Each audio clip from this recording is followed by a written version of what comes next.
What if Deku had rewind? What would change in My Hero Academia? Would Deku be a hero or a villain? Stick around to the end to find out. Also, if you guys for some reason managed to hit 1,500 likes on this video in 24 hours, I promise I'll drop the movie to this. So, yeah. Anywho, enjoy. Hey Ross, sauce it up.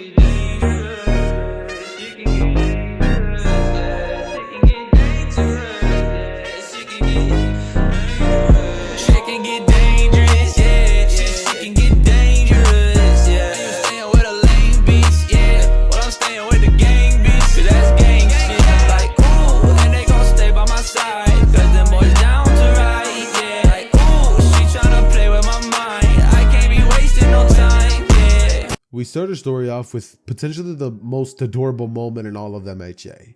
Izuku, wearing his All Might onesie, would rush over towards the direction of his mother Inko, and he then just hugs her. He just gives her the biggest hug ever. He looks at her and would say, "I am here," and she would be like, "Oh, All Might," you know what I mean? And it's just adorable. But ultimately, Izuku after this, he looks at the direction of his mom, smiles, and gives her the biggest bear hug of all time. During that bear hug though, Izuku would have done something that he completely unaccounted for, and that would be that his quirk would activate. I'm pretty sure many of you guys saw this coming. With Izuku's quirk activating, he does something that he didn't mean to do whatsoever, and he accidentally rewinds his mother. Izuku would do so and she would immediately let him go after she feels a tingly sensation, and Izuku just looks at the direction of Inko, and for some reason she shrunk. It's almost as if she became little. She then doesn't fit her clothes anymore, and Izuku just looks at his mom, and Inko would just freak out, realizing that Izuku just made her young again, she thinks. She then looks at him and says, "Izuku, don't freak out." And Izuku would be like, "Mom, I'm sorry, I got my quirk." And Inko's like, "Oh, trust me, you did." She then goes over to look at herself in the mirror, and realizing what Izuku just did to her, she's like, "Okay, this is a good thing. This is a good thing. This is a good thing. This is a good thing." But ultimately, she pretty much just says, "Izuku, get all your stuff. We're going to the quirk doctor." And Izuku from here, he's just scared, but ultimately he does what his mother says, and they make their way to the car, and Inko, before she knows it, would have to put her seat forward even more than it already was, and then begin driving to the quirk doctor.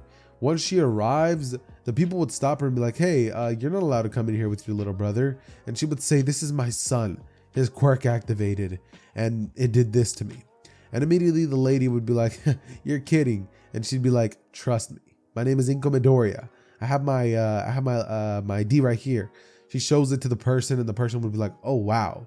They immediately sent Inko as a priority to get Izuku's quirk checked out, and it would actually not be the same doctor that we would have gotten in the original. Instead, it would be a different one, obviously, because the original doctor is kind of working for All For One and would probably steal the quirk. So, we're not going to let that happen. And so Izuku gets a different doctor.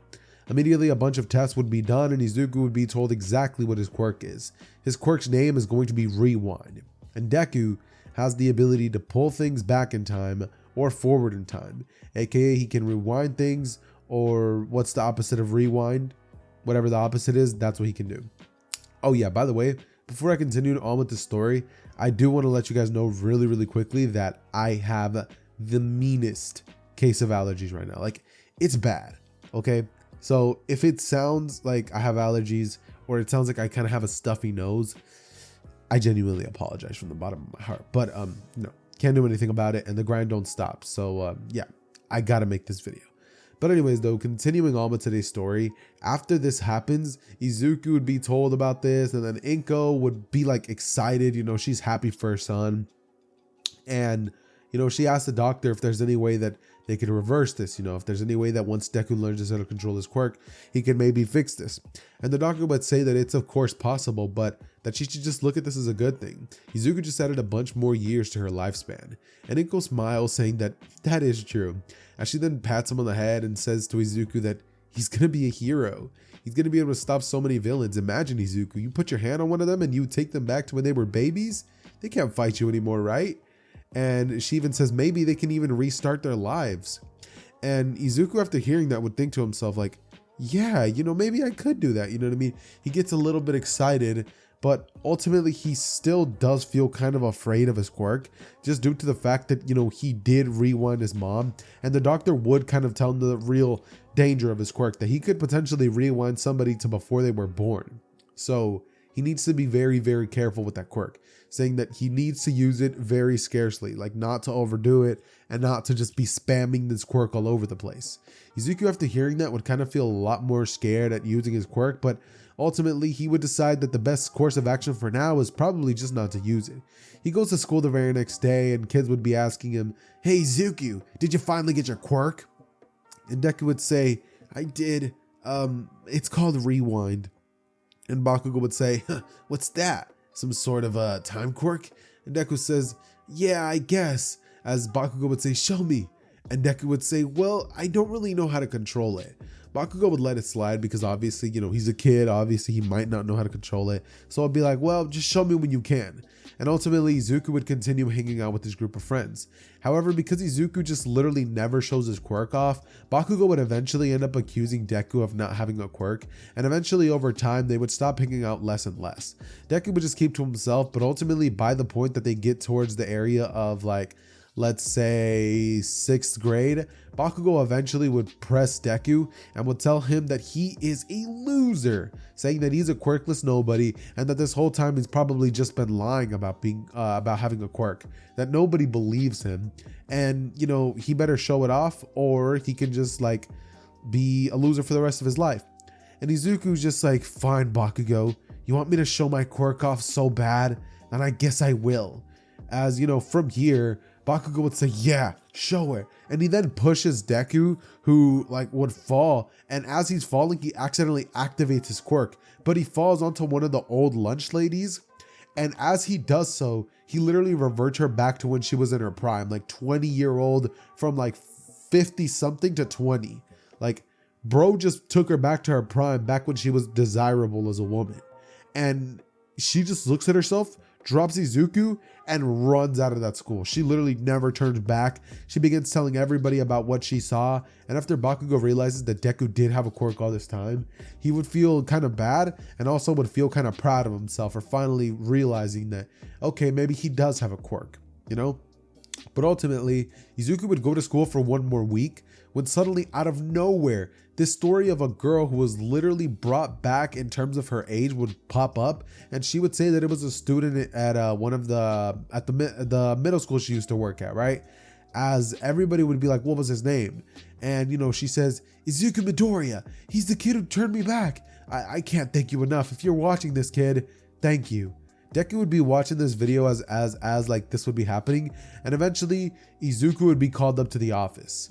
Here in the office, a literal hero would be standing there asking Izuku if he would like to come check out his agency, wanting to get first dibs on this kid with his quirk, seeing as he probably has a very, very powerful and very, very cool quirk. So Izuku would then go with this hero, with his mom, check out the agency, and they'd be having a bomb time. And a bunch of people would be making like a bunch of different like news articles and stuff on that. And eventually more heroes would start visiting Deku, trying to get him to visit their agency. But eventually the biggest bird would arrive. All Might himself. He's the biggest bird. He's the biggest bird.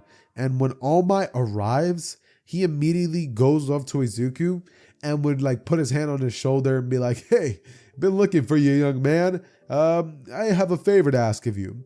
You think you could save the #1 hero?" And Izuku, after hearing that from All Might, would be like, "Yeah, of course." You know what I mean? Like he's immediately like trying to hop on this man and just run away into the sunset with All Might. But not yet. But basically what ends up happening is that Izuku, just kind of looking at the direction of All Might, would be taken to like a little bit of a private area, a private room. And then All Might just says, "Hey kid, use your quirk on me." Deku was like, all right. And he turns All Might back into his prime. A little less under his prime because he can't control it too well. But after All Might realizes the dangers of what he just did, that he could have potentially rewinded himself back to before he was even born, All Might considers that they should probably stop doing things like this with Izuku. So ultimately, Izuku would end up offering, All Might would end up offering something to Izuku, which is essentially to train him up.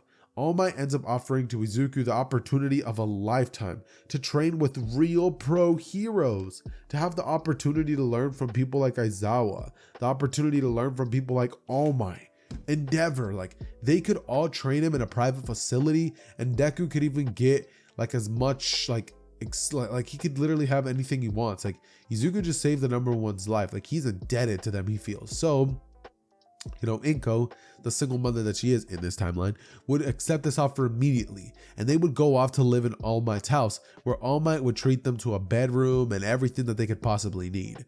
During this time that Inko and All Might would be kind of living in the same home, Inko would make breakfast for All Might like every morning. She'd be super kind to All Might, and eventually, because All Might and Inko are both like kind of like in the same age range, due to the fact that All Might got rewinded and Inko also got rewinded, so I'm going to say that they're both around the same age. Inko and All Might end up developing feelings for each other, and they end up kind of getting together, and All Might quite literally becomes Izuku's stepdad. It's the craziest thing in the world. But eventually, after All Might becomes Izuku's stepdad, what pretty much ends up happening is that Izuku would train and train and train and train and train and train and train and train and train and train and train and train, and ultimately he would make an Instagram profile and a TikTok profile and a YouTube channel, and Deku just becomes famous. Like, he's an overnight sensation. Heroes all over the world reach out to him. They want to offer him training, scholarships. The best hero schools in the world reach out, but Izuku knows which one he's going to. He's going to UA High, thanks to his father and thanks to all the other pro heroes that are there.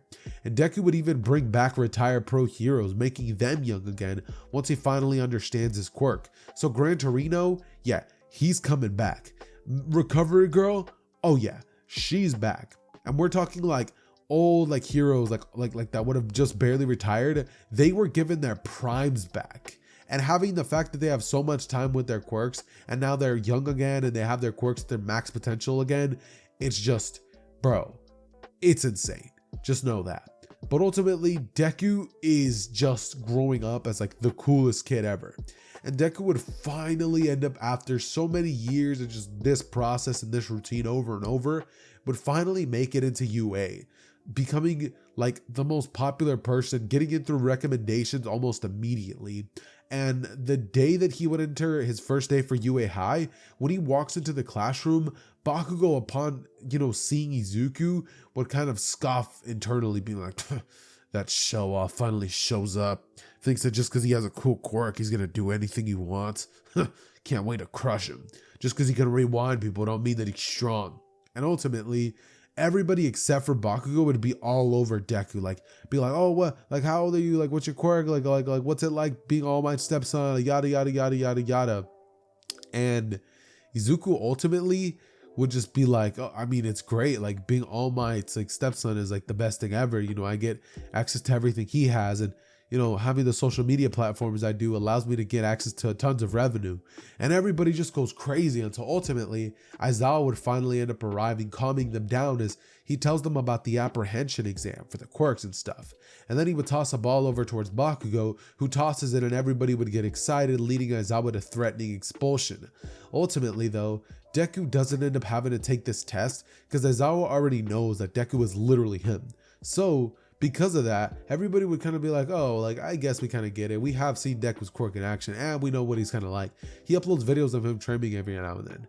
And Deku, after all of this time, he's learned so many things that he can just do with his quirks, such as rewind and speed up the time process on plants and stuff. So he could realistically throw a tree seed at somebody and a tree would just straight sprout. By the way, I did get that idea from that one legendary weeb. He also made this series, so definitely go check out his Rewind Deku, which is actually a completed story, by the way. And his story is great. I watched it. I had tons of fun. And I remember I used to be subscribed to that one weeb such a long time ago, before I even made these kinds of videos. And I was like the biggest weeb fan ever. But yeah, he's my friend now. But anyways though, going back to what I was basically going to be telling you guys about. After this, everybody would kind of just be told that the day's done and, yada, yada, yada. And Izuku also has the ability of straight just touching people and either making them too old to fight or too young because, they'd be babies. But regardless, after class, Deku proceeds to see one girl that catches his eye unlike any of the other ones, Momo Yaoyorozu. And when class is over, Izuku immediately rushes over towards her and walking next to her would say, "Hey, I saw your scores. Pretty impressive, honestly." I'm really not sure if you get this a lot, but I think you are stunning. And honestly, I would love to get the chance to maybe get to know you a little better outside of class. Momo, after hearing the fact that the Izuku Midoriya wants to talk to her, would immediately be like, yeah, sure. Like all those feelings that she would have thought like, oh, Todoroki's cute would have immediately gone away because this Deku wasn't scrawny. This Deku was actually built. This Deku was a lot taller. This Deku, like, bro was built like a beast. Just know that. And he has all these contacts. He trained with pro heroes. He has like the brightest future ahead of him. He's even more popular than number 2 hero's son, Shoto Todoroki. Deku's the stepson of All Might, the number 1 hero. So come on now. It's a no-brainer. Izuku makes his way towards the Yaoyorozu household. And let's just say that Izuku gets to know Momo very well. They talk, they have like dinner. She straight brings out like fresh made steaks out for them. And she's like, "Is this too much?" And Izuku would be like, "I think it is a little, considering how big Momo's table is." Izuku goes over and sits down next to her. And eventually Momo's mother would end up walking in the kitchen. She'd be Midnight. And she'd be like, "Oh wow, Izuku, I didn't think that my daughter would be bringing you home." And Izuku would say, "Oh right, Midnight, yeah. I've seen a lot about you, the R-rated hero." It's so awesome knowing that, one of my classmates also has a pro hero as a parent figure. And, she leans down and would put all of her personality in Deku's face, right? And Deku just looks at it. He's just staring. And, he stays quiet. But ultimately, after this, Deku just kind of plays video games in Momo's room, which they'd be getting down, you know what I'm saying? And eventually, Izuku, my boy Izuku just wanders off a little bit.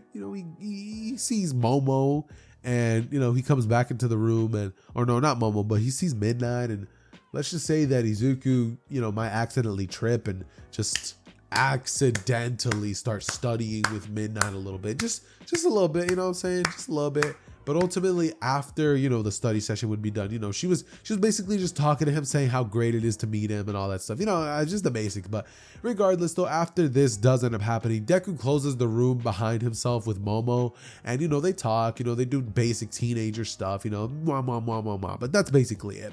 Eventually, though, the next day at school, Izuku and Momo would be sitting together in the cafeteria table. And Mineta and Kaminari would both be drooling. They'd be like, "He's so lucky. Why does he get all the pretty girl?"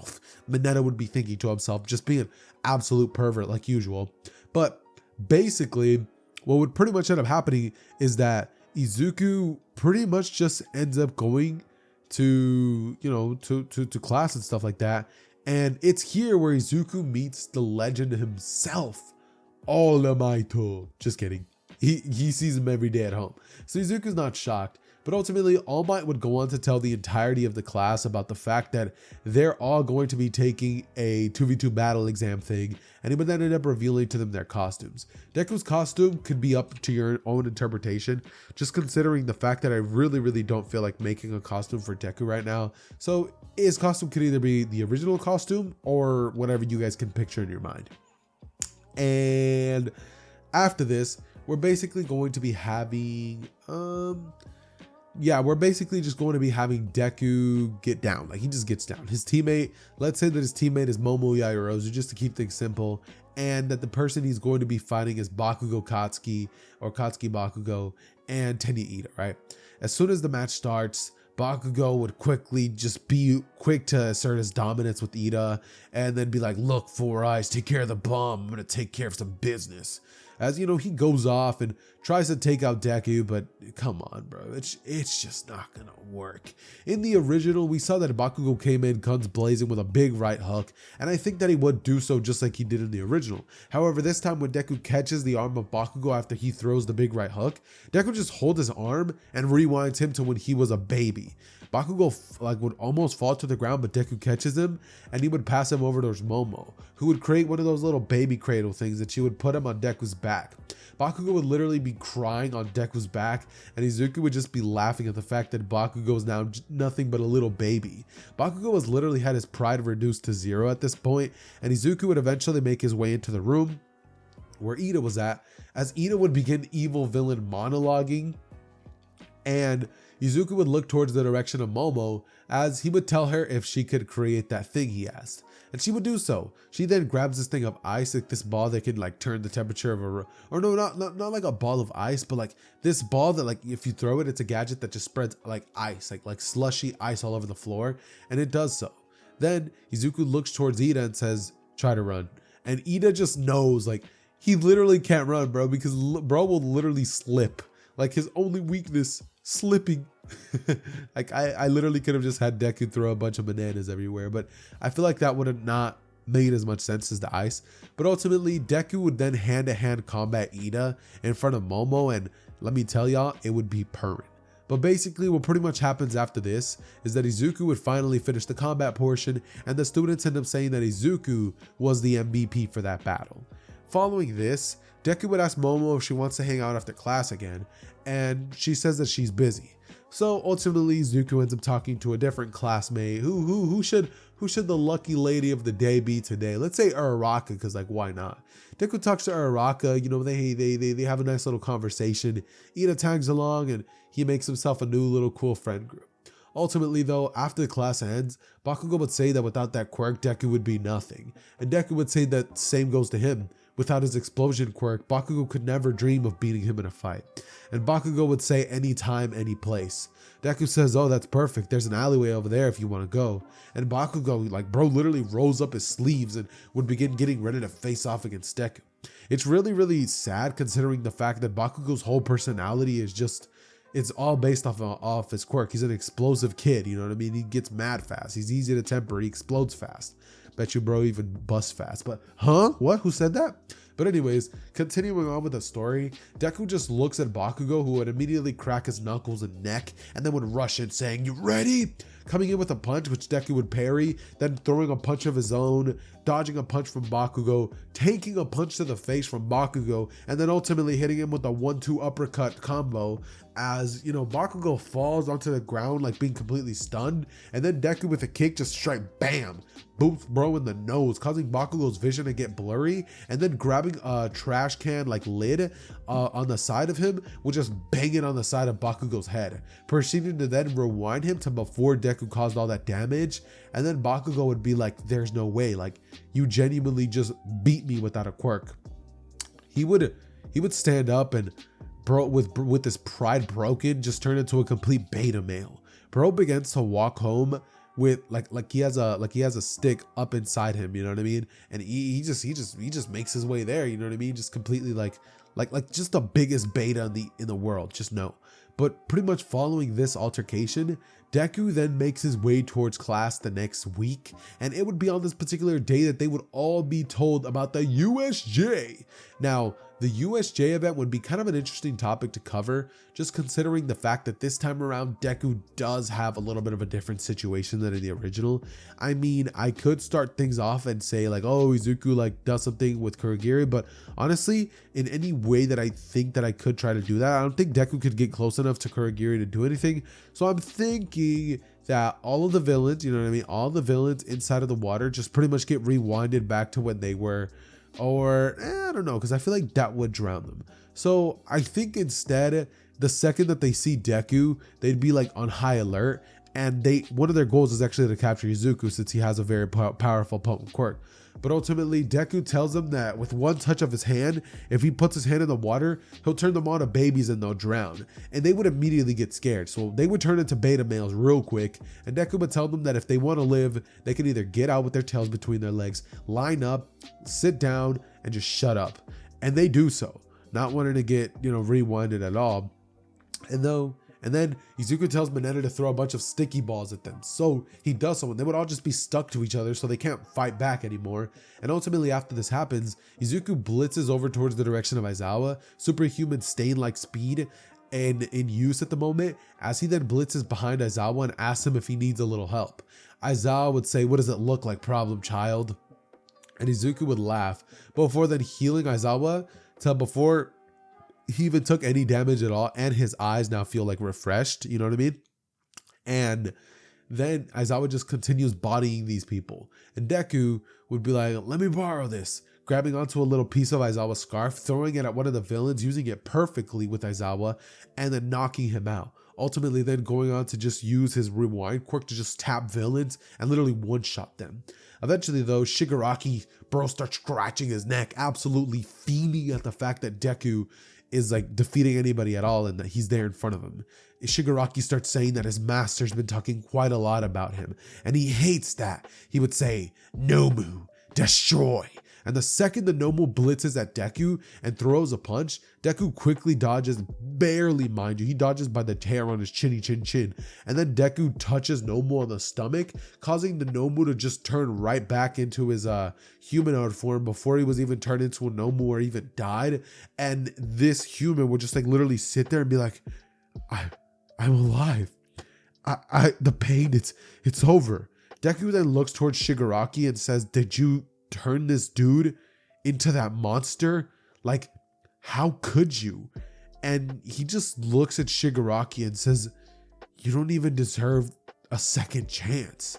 Deku then blitzes at him, and bro just straight one-taps Shigaraki out of existence. Like, it was that fast. Kurogiri had to watch this in 4K, and Kurogiri then using his Warp Gate portal quirk would try to do something against Deku, but ultimately Deku just not really feeling like in the mood, would just like look at Kurogiri, who would actually almost be successful had it not been for Aizawa, who would use his erasure quirk so Kurogiri couldn't teleport, and then ultimately this would lead Izuku to being able to touch the metal part on Kurogiri, leading Kurogiri to be turned back into Shirakumo. And ultimately, it's just a happy, dandy, great time. Everyone wins. The Nomus turn back into a human. Aizawa gets his friend back. The villains were all stopped easily. Deku's on the news once again, and news reporters are asking him how in the world he manages to be so awesome all the time. And Deku says, "I think I owe it all to fandom." And you guys might be wondering, what's fandom? As anime fans, we love to show our support to our favorite shows by rocking anime apparel. But something I'm pretty sure we can all agree on is it's so expensive. So I've partnered up with Fandom to bring you all affordable, high quality anime merch that you are sure to love. And if you use my code Xehther at checkout, you can even get an extra 10% off the already affordable merch. Keep in mind, it does come from overseas sellers, so its sizing is going to be different since it's overseas. That said, let's get back into the video. Jumping back into the story, we pretty much cut into the 1 week of training that Deku would have, and on this time we would pretty much just cut to Izuku and All Might just both lifting weights like absolute chads, just straight getting the craziest chest pump in, as Izuku turns to All Might and asks him what he thinks he should do for the sports festival. All Might just says, "Kid, show them you're here." And then ultimately Inko would walk into the room and grope All Might's muscles, as she would say, "You look good today." And Izuku would say, "Mom, I'm right here." She says, "Whatever, Izuku." And Izuku then leaves the house, texting Momo, being like, "Hey, you busy?" She says no, and she pretty much ends up coming over. She comes over and they drop a little quick final study quiz, nothing crazy, but just a little fun. And ultimately after this happens and Izuku gets some cardio in, bro just proceeds to kick her to the curb and just play some video games with the boys like a real G. But following this, we would find ourselves in the moment of the sports festival, and Deku would watch as Midnight would be up on the podium telling everybody and getting everybody hyped for the sports festival. And Deku just kind of reminisces to what happened between him and her when she was teaching him about calculus and algebra and stuff. And he just had a smile on his face, a very devious smile at that. But ultimately what would pretty much end up happening is that Izuku would just be happy. He's having a great day. Bro is living the life. And that's really all anybody could ask for, right? But ultimately, after this, Midnight would tell everybody about the first thing that they're going to all be doing, and that is the preliminary race. So after everybody would get lined up, and she would get the starter's pistol in her hand, she just aims that hoe up and goes, ready, set, go!